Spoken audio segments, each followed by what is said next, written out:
오늘 주신 하나님의 말씀은 골로새서 3장 15절입니다. 그리스도의 평강이 너희 마음을 주장하게 하라. 너희는 평강을 위하여 한 몸으로 부르심을 받았나니 너희는 또한 감사하는 자가 되라. 아멘. 골로새서 3장은 이렇게 시작합니다. 위의 것을 생각하고 땅의 것을 생각하지 말라. 성도는 하늘의 마음을 두고 하나님 나라의 가치를 두고 살아야지 세상의 소망을 두며 세상이 전부인 것처럼 살아서는 안 된다는 겁니다. 구체적으로 땅의 것이 무엇인지 3절 이하의 말씀에서 살펴봤습니다. 그러므로 땅에 있는 지체를 죽이라. 곧 음란과 부정과 사욕과 악한 정욕과 탐심이니 탐심은 우상숭배니라. 반대로 우리가 추구해야 할 위의 것이란 12절 긍휼과 자비와 겸손과 온유와 오래 참음이고 13절 누가 누구에게 불만이 있거든 서로 용납하여 피차 용서하되 주께서 너희를 용서하신 것 같이 하는 것이고요. 14절 이 모든 것 위에 사랑을 더하는 것입니다. 오늘 본문도 성도가 추구해야 할 위의 것은 무엇인지에 대해 말씀하고 있습니다. 그리스도의 평강이 너희 마음을 주장하게 하라.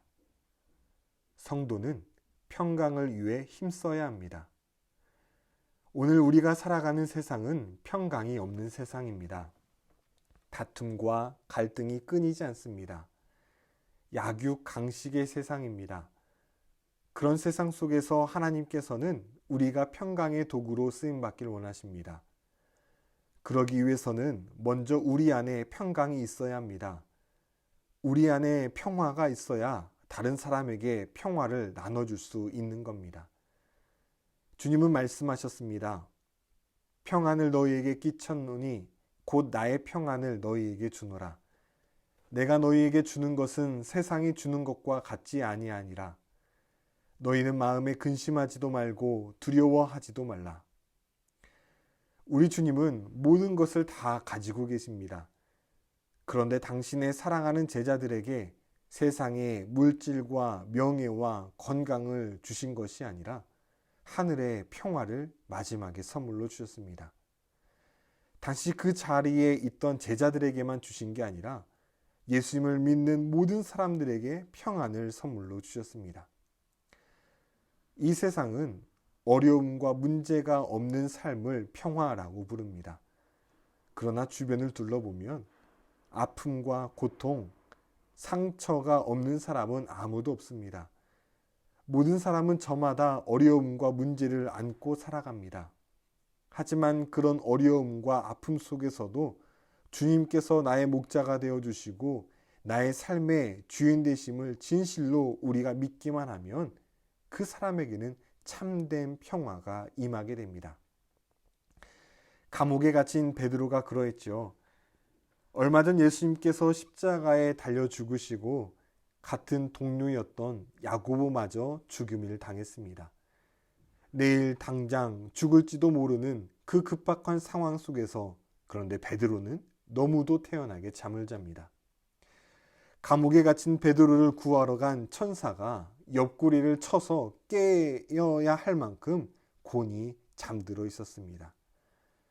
어떻게 이런 일이 있을 수 있을까요? 그리스도의 평안이 그와 함께 있기 때문입니다. 주께서 주시는 평안이 그의 마음에 온전히 임하자 죽음 앞에서도 평안히 잠을 잘 수 있었던 거죠.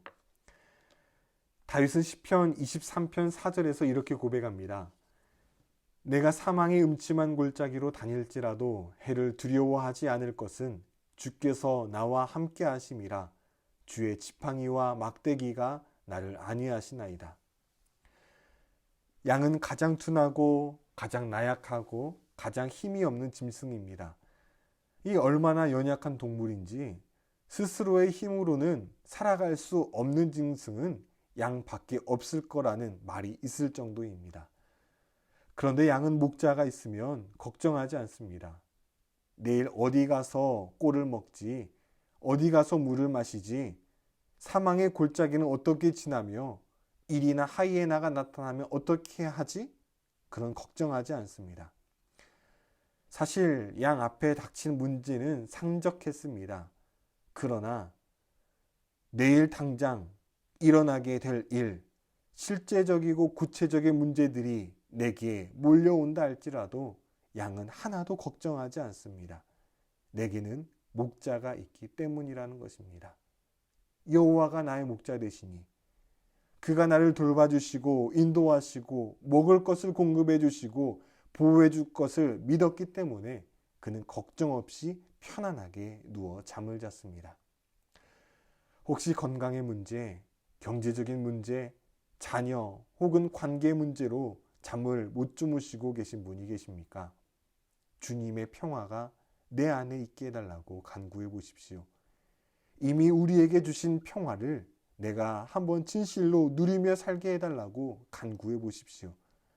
주님은 당신의 자녀들에게 평강을 선물로 주실 것입니다. 한편 주님은 평강을 우리에게 선물로 주셨지만 우리가 그 평강을 누리기 위해서는 우리 역시 해야 할 일이 있다라고 말씀하십니다. 그리스도의 평강이 너희 마음을 주장하게 하라. 여기서 주장하다라는 단어의 원어는 운동 경기의 심판의 역할을 말합니다. 심판은 정확한 그 룰에 따라 순간순간 그게 아웃인지 인인지 반칙인지 정확하게 판단해 줍니다. 성도 역시 마찬가지로 인생을 삶에 있어서 눈에 보이는 대로 결정하지 말고 순간순간마다 미움과 다툼이 아닌 평화를 추구하는 쪽으로 선택을 하고 또 정확하게 판단하여 결정해야 한다라는 것입니다. 그렇다면 왜 우리는 평강을 추구하며 살아야 할까요? 왜 새 사람된 성도는 평화의 도구로 살아야 할까요? 15절 하반절 말씀을 보면 너희는 평강을 위하여 한 몸으로 부르심을 받았기 때문이라고 말씀하고 있습니다. 여러분, 우리는 평화로운 한 몸이 되도록 부르심을 받은 존재입니다. 사람들의 본성에는 싸우기를 좋아하는 기질이 있습니다. 평화를 추구하는 것 같지만 싸우고 다투기를 좋아하는 그 악한 본성이 우리 내면에 숨어 있습니다. 사람과의 관계에서 다툼이 끊이지 않는 것도 바로 이 때문입니다. 다른 사람의 장점을 보기보다 판단하고 정죄하고 깎아내리기를 좋아하는 게 바로 나의 모습입니다. 그러나 하나님은 이제 우리가 예수님과 함께 죽고 예수님과 함께 다시 살아났으니 이러한 악한 본성에서 벗어버리고 그리스도의 평안을 너희 마음에 주장하게 함으로써 한 몸이 되기를 바라십니다. 가정이 하나 되길 바라고 교회가 하나 되길 바라고 세상이 하나 되길 바라십니다. 에베소서 2장 14절에서 16절 말씀을 새번역 성경으로 읽어드립니다. 그리스도는 우리의 평화이십니다. 그리스도께서는 유대 사람과 이방 사람이 양쪽으로 갈려 있는 것을 하나로 만드신 분입니다. 그는 유대 사람과 이방 사람 사이를 가르는 담을 자기 몸으로 허무셔서 원수된 것을 없애시고 여러 가지 조문으로 된 계명의 율법을 폐하셨습니다. 그것은 이 둘을 자기 안에서 하나의 새 사람으로 만드셔서 평화를 이루시고 원수된 것을 십자가로 소멸하시고 십자가로 이 둘을 한 몸으로 만드셔서 하나님과 화해시키시려는 것입니다. 주님께서 십자가에서 모든 담을 허물어 주심으로 세상에서는 하나 될 수 없는 사람들이 그리스도 안에서 하나가 될 수 있게 되었습니다. 갈라디아서 3장 28절입니다. 너희는 유대인이나 헬라인이나 종이나 자유인이나 남자나 여자나 다 그리스도 예수 안에서 하나이니라. 당시에는 엄격하게 인종적, 신분적, 성적인 차별이 존재했습니다.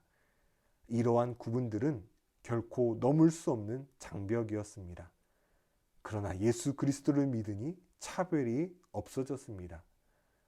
성도는 그리스도를 믿고 세례를 받아 예수님과 연합된 존재입니다.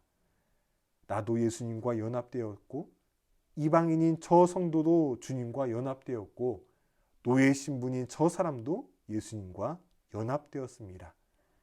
그리하여 우리 모두는 동일한 하나님의 자녀가 되었습니다. 하나님 안에서 성도는 그래서 차별이 없습니다. 특별히 우리가 하나님의 자녀가 된 것은 결코 혈통이나 능력으로 획득한 신분이 아니라 오직 믿음 안에서 하나님의 은혜로 주어졌기 때문에 더욱 그러합니다. 오늘 본문은 1차적으로 바울이 골로새 교회 성도들에게 쓴 편지입니다. 당시 골로새 교회는 이단으로 성도들이 많이 분열되어 있었습니다. 이때 바울은 성도는 먼저 그리스도의 평강이 너희 마음을 주장하게 한 다음 너희는 평강을 위하여 한 몸으로 부르심을 받았으니 평화의 도구가 되기 힘쓰라고 권면하고 있습니다. 새 사람 된 성도는 그리스도의 평강으로 교회의 아픔을 치유하고 또 하나로 연합되어야 합니다. 세상은 우리를 통해 하나님이 어떤 분이신지를 바라보기 때문이죠. 이같이 너희 빛이 사람 앞에 비치게 하여 그들로 너희 착한 행실을 보고 하늘에 계신 너희 아버지께 영광을 돌리게 하라. 오늘 각자의 삶 속에서 평화의 도구가 되길 소망합니다. 그러기 위해 먼저 우리 마음에 주님을 모셔드립시다. 그리하여 그리스도께서 주시는 평안함을 가지고 내가 속한 공동체 가운데 평화를 나눠주는 사람이 되기를 소망합니다.